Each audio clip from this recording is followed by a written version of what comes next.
Hello students, welcome to the D chemistry classes.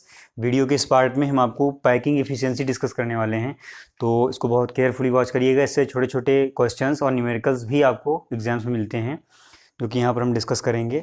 तो video को like ज़रूर कर दीजिएगा, और जो हमारे चैनल पे अभी तक नए हैं, जिन्होंने चैनल को सब्सक्राइब नहीं किया है, प्लीज़ चैनल को सब्सक्राइब कर लीजिए और उसका जो बेल आइकन है उसको ज़रूर प्रेस कर लें, ताकि हमारा जो नया वीडियो है उसका अपडेट आपको ज़रूर मिल जाए। तो यहाँ पर देखते हैं पैकिंग एफिशिएंसी।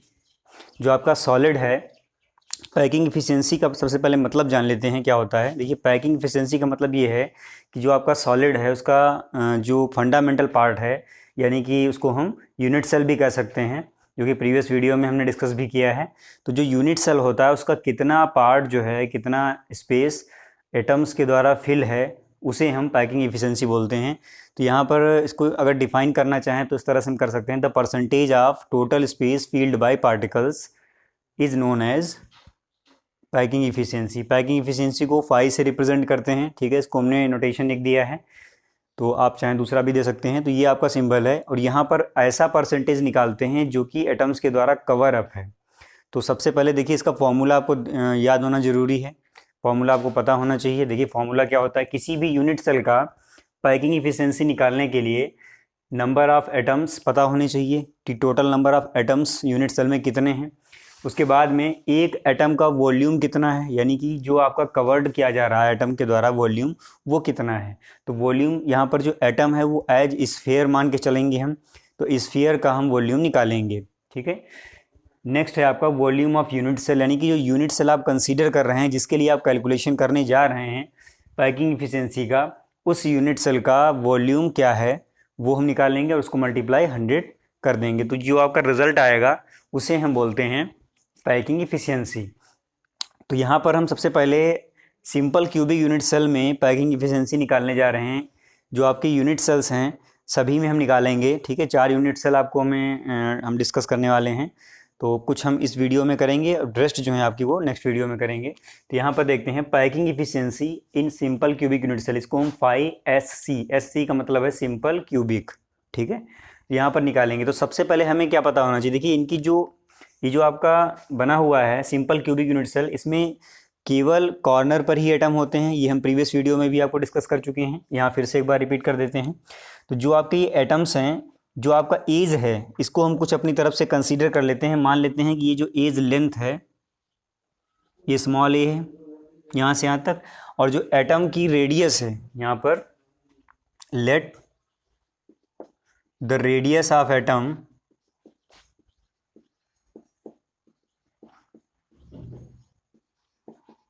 ये कितना है, इसको हम स्मॉल आर मान लेते हैं। और जो एज है, एज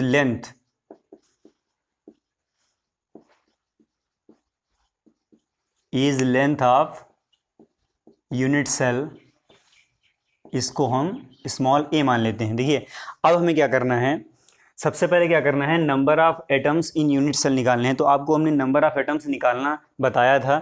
यहाँ पर जितने भी आपके ये एटम्स दिख रहे हैं सारे के सारे कॉर्नर पे हैं। तो total number of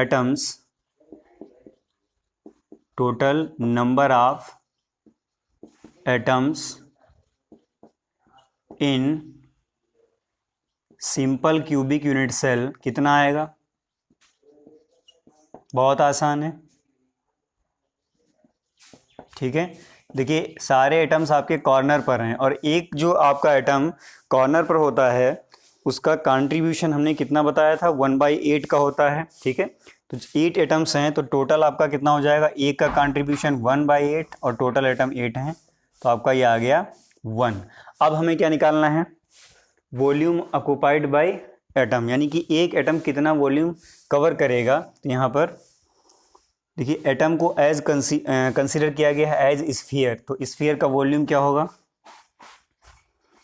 volume occupied bye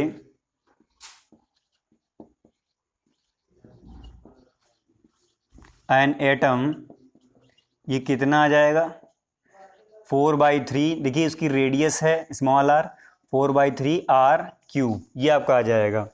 अब हमें क्या करना है, देखिए ये जो आपका r आया है, या तो उसको a के टर्म्स में कन्वर्ट कर लीजिए, ठीक है, या फिर इसको ए को आर के टर्म्स में कर लीजिए। तो यहाँ पर हमने एक रिलेशन आपको बताया था रेडियस और एज लेंथ में, एक वीडियो हमने केवल इसी पर बनाया था जिसमें एज लेंथ और रेडियस का रिलेशन हमने सभी यूनिट सेल्स में निकाल के आपको बताया था।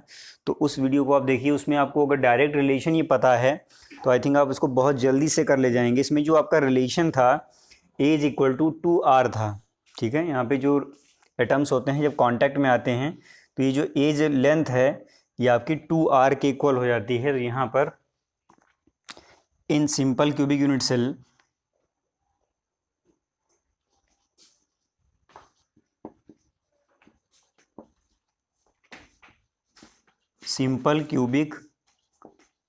सेल इसमें क्या होता है, small a is equal to 2r आता है। तो अगर हम एक यहाँ पर a को r के टर्म्स में कर लें या फिर किसी को भी किसी एक टर्म में कर लें तो हमारे लिए थोड़ा आसान हो जाएगा। अब देखिए एक टर्म और बचा है आपका वॉल्यूम ऑफ यूनिट सेल। तो वॉल्यूम ऑफ यूनिट सेल क्या आ जाएगा, वॉल्यूम ऑफ यूनिट सेल ये हो जाएगा कोर का क्यूब, यानी कि जो आपकी ये एज लेंथ है इसका क्यूब हो जाएगा, ठीक है। पूरा वॉल्यूम निकल आया। अब देखिए इसमें क्या करना है, इस वॉल्यूम को r के टर्म्स में रख देना है। तो यहाँ पर अगर हम 2r रखते हैं तो ये क्या हो जाएगा 2r क्यूब। क्यों, क्योंकि स्मॉल a 2r के इक्वल है इस यूनिट सेल के लिए, और इसकी वैल्यू अगर इसकी जगह रखते हैं तो ये आ जाएगा, यहाँ पर कितना आ जाएगा 8r क्यूब। तो ये आपका आ गया यूनिट सेल का वॉल्यूम। अब देखिए हमें क्या करना है, इस फॉर्मूले से चलना है। Pi S C is equal to, सबसे पहले क्या है, number of atoms in unit cell. तो टोटल नंबर ऑफ एटम कितने हैं, 1 है, ठीक है। यहाँ पर अभी हमने निकाला है ये। और इसके बाद में volume occupied by an atom कितना आता है, ये यहाँ पे है 4/3 pi R cube upon unit cell का वॉल्यूम कितना है, अपॉन था यूनिट सेल का वॉल्यूम। तो यहाँ पर वॉल्यूम ऑफ यूनिट सेल कितना आया है 8r क्यूब, ठीक है। देखिए एक चीज़ ध्यान रखिएगा, जरूरी नहीं है कि इसमें r के टर्म्स में ही करें। अगर आपका मन है कि वो a के टर्म्स में हो तो a के टर्म्स में भी आप उसको कर सकते हैं।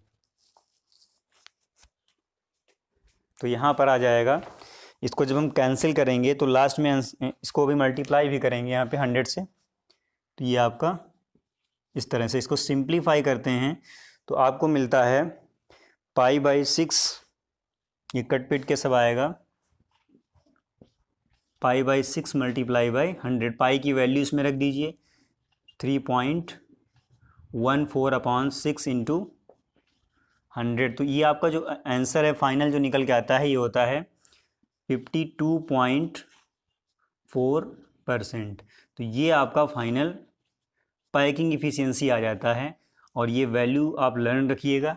कैलकुलेशन अगर ज़्यादातर कैलकुलेशन करने को नहीं आता है, बट कैलकुलेशन करना भी आना चाहिए आपको। देखिए इसमें रिलेशन की मैं बात कर दूं कि यहाँ पर जो ये एक रिलेशन था एज इक्वल टू 2r, ये आपकी डिफरेंट यूनिट सेल्स में चेंज हो जाता है। तो इसको आपको लर्न रखना बहुत ज़रूरी है, बहुत टाइम आपका सेव करेगा। दूसरा ये है कि जो आपका वॉल्यूम है एक एटम का, वो हमेशा आप ध्यान रखिएगा एटम को एज स्फीयर कंसीडर किया जाता है। तो उसे आप उसमें केवल स्फीयर का वॉल्यूम ही निकालेंगे। देखिए यहाँ पे जो एटम का लिखा गया है volume occupied by an atom, तो यहाँ पर जो एक स्फीयर का वॉल्यूम है वही यहाँ मेंशन किया गया है। तो उसको नोट कर लीजिए और उसकी वैल्यू लर्न रखिएगा।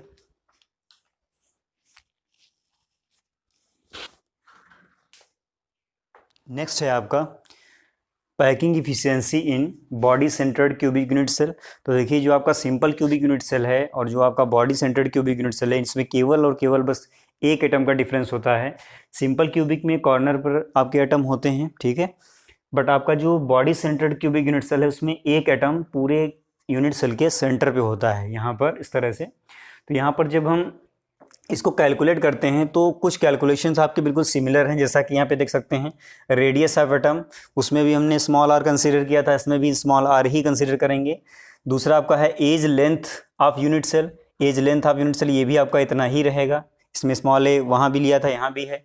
टोटल नंबर ऑफ एटम्स आपको कैलकुलेट करना पड़ेगा, total number of atoms in body centred, या इसको चाहें तो BCC भी लिख सकते हैं, body centred cubic unit cell, ठीक है। कितना आता है?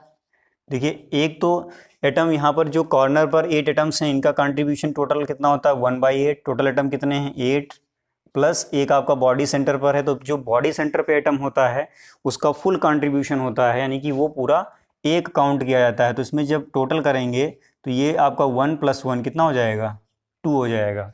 ऐसे ही volume occupied by an atom, ये आपका इतना ही रहेगा 4/3πr क्यूब, क्योंकि आपका एटम जो है एज स्फीयर कंसीडर किया जाता है यहाँ पे। और दूसरी बात ये है कि जो आपका वॉल्यूम रिलेशन होता है वो देख लेते हैं। In body centred cubic unit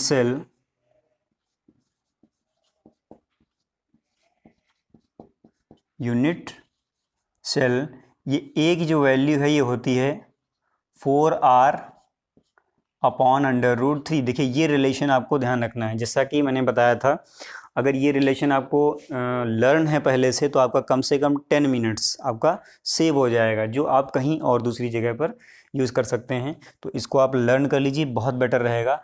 अब एक चीज़ में और रह जाती है, volume of unit cell. Volume of unit cell आपकी कौन सी है, कोई मैटर नहीं करता, जो भी है उसमें ए क्यूब रहेगा। ठीक है, ए क्यूब का मतलब है 4r/√3 का क्यूब, यानी यहाँ पर कितना हो जाएगा 64r³ ये आपका √3 इंटू √3 इंटू √3 कितना हो जाएगा 3/√3। ये आपका आ गया यूनिट सेल का वॉल्यूम। अब देखिए जो फाई का फॉर्मूला है यहाँ पर, इसमें हम वैल्यूज़ पुट करते हैं। फाई BCC, इसका मतलब क्या है, BCC का मतलब body centred cubic unit cell, और फाई का मतलब क्या है पैकिंग इफिशियंसी, यानी कि फाई BCC का मतलब क्या हो जाएगा packing efficiency of body centred cubic unit cell. तो यहाँ पर हो जाएगा नंबर ऑफ एटम्स कितना निकाला गया है 2।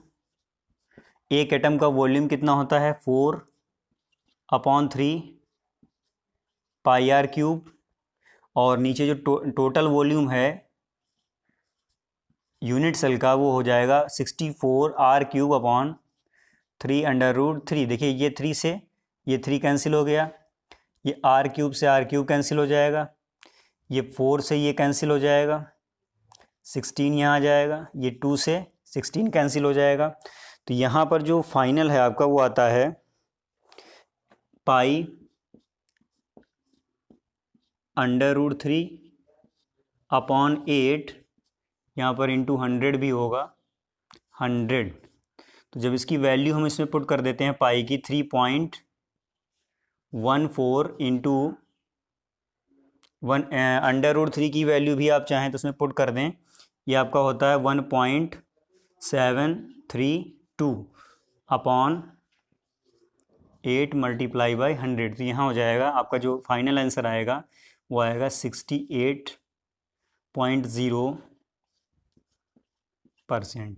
तो जो आपका BCC यूनिट सेल में है पैकिंग इफिशियंसी वो आपका 68.0 आता है। अब यहाँ पर अगर क्वेश्चन किया जाए कि कोई आपका सॉलिड अगर सिंपल क्यूबिक में अरेंज हो रहा है तो वो ज़्यादा सॉलिड है, या फिर वो आपका BCC यूनिट सेल में अरेंज हो रहा है तो वो ज़्यादा सॉलिड है। तो body centred cubic unit cell में जो अरेंज होता है वो ज़्यादा आपका रिजिड है। ठीक है, क्यों? क्योंकि उसकी पैकिंग इफिशियंसी आपकी 68.0 है, जबकि उसकी 52 पॉइंट समथिंग थी। तो ये चीज़ आप नोट कर लीजिए। और उसमें जो अभी हमने एक चीज़ फैक्ट बताई है, उस फैक्ट पे एक क्वेश्चन भी आपको मिल सकता है, और उसको आपको फिर वो आपका हो सकता है न्यूमेरिकल बेस्ड हो या फिर थ्योरेटिकल बेस्ड हो, शॉर्ट आंसर टाइप का। तो ये चीज़ आप ज़रूर ध्यान रखिएगा, इसकी वैल्यू भी लर्न कर लीजिए और इसका कैलकुलेशन का जो तरीका है वो भी आप देख लीजिए। नेक्स्ट आपका एक नोटेबल पॉइंट है, इसको ध्यान रखना ज़रूरी है। ठीक है, बुक्स में कुछ न्यूमेरिकल्स आपके ऐसे भी मिल जाते हैं जिसमें ऐसी पैकिंग इफिशियंसी हमें कैलकुलेट करने के लिए बोला जाता है जो आपके सॉलिड 2D स्पेस में अरेंज्ड होते हैं। तो यहाँ पर हम कुछ उसका ही डिस्कशन करने वाले हैं, packing efficiency of solids arranged in 2D space, यानी कि केवल वो 2 डायमेंशनल स्ट्रक्चर में ही अरेंज हो जाते हों। तो देखिए यहाँ पर क्या करना है, जब आपको 3D पूछा जाए, ठीक है, अगर आपसे 3D 2D कुछ नहीं मेंशन करता है तो आप समझ लीजिए कि वो 3D स्पेस में पूछ रहा है। अगर वो कहीं 2D स्पेस मेंशन कर देता है आपके क्वेश्चन में, तो आपको क्या करना है, जो आपका ये फॉर्मूला है जहां पर आप वॉल्यूम निकालते थे, देखिए यहाँ पर ये जो आपका पैकिंग एफिशिएंसी है ये 3D स्पेस के लिए था, ठीक है। 3D स्पेस में जो आपका एटम है वो एज स्फीयर कंसीडर किया जाता है, ठीक है। बट जो आपका 2D है उसमें जो एटम है वो एज सर्किल कंसीडर किया जाता है, क्योंकि 2 डायमेंशनल उसमें स्ट्रक्चर में एक प्लेन पेपर की तरह एटम माना जाएगा। उसको आप उसका कर्व्ड सरफेस एरिया कुछ नहीं होगा, केवल उसका surface area, plane surface area होगा, बस कर्व्ड सरफेस एरिया उसका कुछ नहीं होगा। तो उसका हम एरिया निकालते हैं। तो यहाँ देख लीजिए 3D में क्या करते थे, number of atoms in unit cell निकालते थे, यहाँ भी वही निकालेंगे, number of atoms in unit cell. यहाँ पर 3D में volume occupied by an atom निकालते थे हम, बट यहाँ क्या करेंगे, वॉल्यूम की जगह एरिया निकालेंगे, area occupied by an atom. फिर उसके बाद में यहाँ निकालते थे वॉल्यूम ऑफ यूनिट सेल, यहाँ निकालेंगे एरिया ऑफ यूनिट सेल। अब देखिए इसका एक रीज़न भी है, अगर आप एटम, यहाँ पर ध्यान दीजिएगा, atoms of solid in 3D space, ठीक है, और एक आपका जो एटम है, atom of solid in 2D space, ठीक है।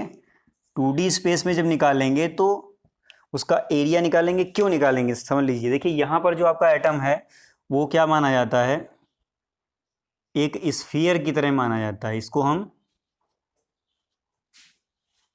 स्फीयर मानते हैं। तो स्फीयर का क्या निकालते हैं, वॉल्यूम निकालते हैं हमेशा, ठीक है। और ये जो दूसरा आपका एटम है इसको सर्किल की तरह माना जाता है, ये आपका एक सर्किल है, सर्किल या सर्कुलर है, स्फीयर नहीं है, ठीक है। तो इसका हमेशा हम क्या करते हैं, एरिया निकालते हैं। और जो स्फीयर है इसका वॉल्यूम क्या होता है, स्फीयर का वॉल्यूम जो है आपका 4/3πr³ होता है। और जो आपका ये एरिया है इसका ये होता है πr²। तो देखिए कहीं भी अगर आपको 2 डायमेंशनल स्ट्रक्चर मिलता है और कैलकुलेट करने के लिए बोला जा रहा है कि पैकिंग एफिशिएंसी निकालिए, तो आप उसका एरिया निकालेंगे। और अगर उसमें 2D या किसी भी D की बात नहीं कर रहा है तो तुरंत समझ जाइएगा कि उसको हम एज स्फीयर मान के हमें करना है। तो ये नोट कर लीजिए, ये बहुत काम आने वाला है आपके। और अभी आपको वर्कशीट मिलेगी लास्ट में जिसके क्वेश्चंस हैं जो आपके वीडियो बेस्ड हैं, तो वीडियो को बहुत केयरफुली वॉच करिएगा और वर्कशीट को सॉल्व करके आपको चेक करना है कि आपने कितना गेन किया है। ये आपकी वर्कशीट है जिसको आपको सॉल्व करना है। इसमें 4 क्वेश्चंस हैं, एक आपका मल्टीपल चॉइस है, बाकी आपके सब्जेक्टिव हैं।